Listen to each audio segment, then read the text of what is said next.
राणी दुर्गावतीविषयी टेकाम साहेब सांगा थोडंसं.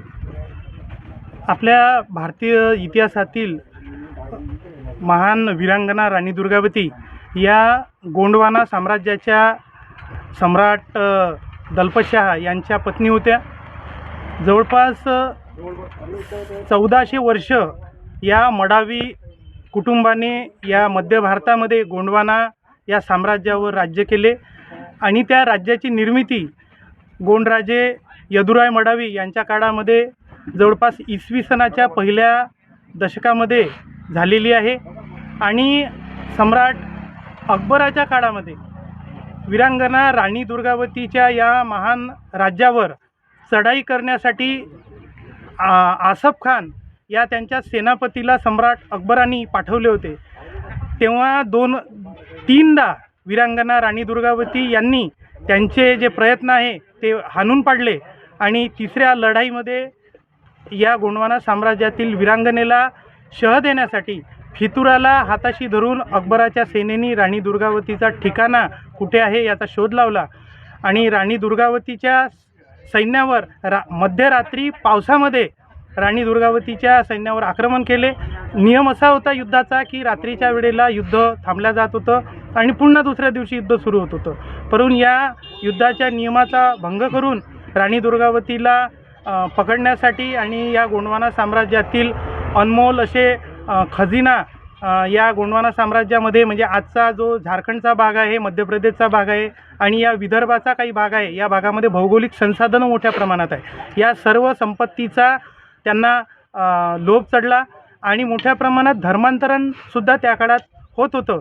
या सर्व बाबी लक्षात घेता त्यावेळेला अकबराच्या साम्राज्याला विस्तार करण्यासाठी अकबराने तीनदा या राणी दुर्गावतीच्या गोंडवाना साम्राज्यावर चढाई केली. परंतु राणी दुर्गावतीने मोठ्या हिमतीने त्या दोनही प्रयत्न होते ते हाणून पाडले. परंतु फितुराला हाताशी धरून राणी दुर्गावतीचा त्यांनी घातपात केला आणि म्हणून आपल्या शत्रूच्या हाती लागू नये म्हणून राणी दुर्गावतीने स्वतःची कट्यार आपल्याला मारून या गोंडवाना साम्राज्यासाठी आणि भारत मातेच्या आत्मरक्षणासाठी स्वतःच्या जीवाचे बलिदान दिले. पारी कुपार लिंगोविषयी थोडी माहिती द्या. आदिवासी संस्कृतीचे निर्माते पहांदी पारी कुपार लिंगो ज्यांच्या सिंधू संस्कृतीमध्ये जे पशुपतीनाथ म्हणून जी मुद्रा सापडली आहे ती मुद्रा म्हणजे पारी कुपार लिंगो.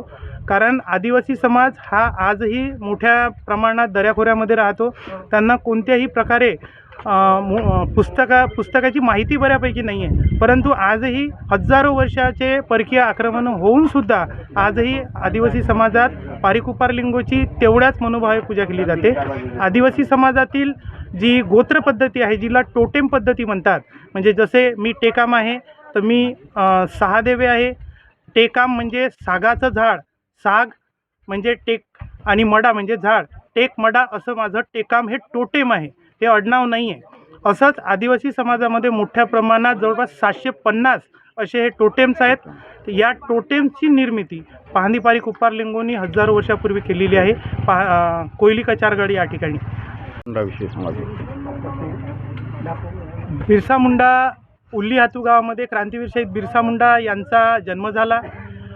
इंग्रजांच्या जुलमी त्यावेळच्या राजवटीमध्ये बिरसा मुंडा हे त्यांच्या मामाच्या घरी शिकायला गेले आणि तिथे त्यांना एक लक्षात आलं की आपण ज्या मिशनरी शाळेमध्ये शिकतोय त्या ठिकाणी त्यांना जातीयतेचा एक गंध त्या ठिकाणी आला आणि कुठेतरी त्यांना हिणवण्याचा प्रकार सुरू झाला. आणि म्हणून बिरसा मुंडांच्या हे लक्षात आलं आपण ज्या मिशनरी शाळेमध्ये शिकतोय यांना विद्यार्थ्यांना शिकवण्यापेक्षा किंवा या देशातील लोकांच्या हितापेक्षा त्यांचं धर्मांतरण करण्यात मोठा इंटरेस्ट आहे. आणि म्हणून क्रांतीवीर शहीद बिरसा मुंडा यांनी त्यावेळचे तत्कालीन जे जमीनदार आहे,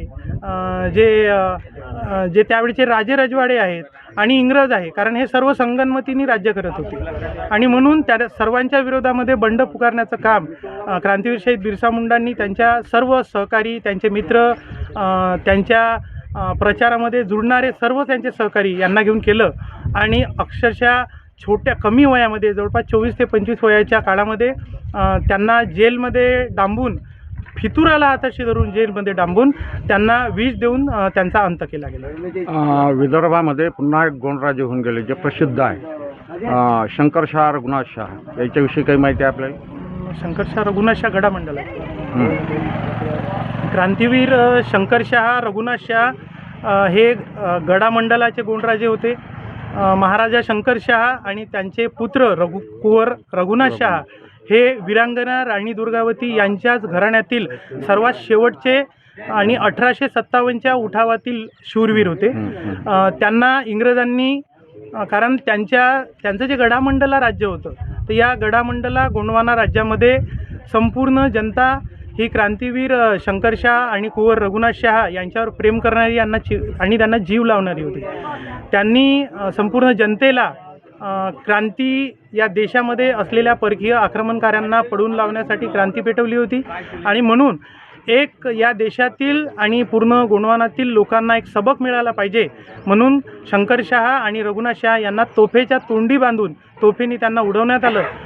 परंतु त्यांच्या ज्या धर्मपत्नी होत्या महाराजा शंकरशाह यांच्या, त्यांनी त्या पूर्ण जे तोफेच्या तोंडी उडवल्यानंतर जे काही मांसाचे तुकडे होते हे पूर्ण त्यांच्या शेवामध्ये सावडले आणि त्यांनी एक समाधी त्यांच्या साम्राज्यामध्ये उभी केली आणि तिथून पुन्हा 1857च्या उठावाला पुन्हा क्रांती निर्माण झाली. हा इतिहास लोकांपर्यंत अजून पोहोचलेला नाही.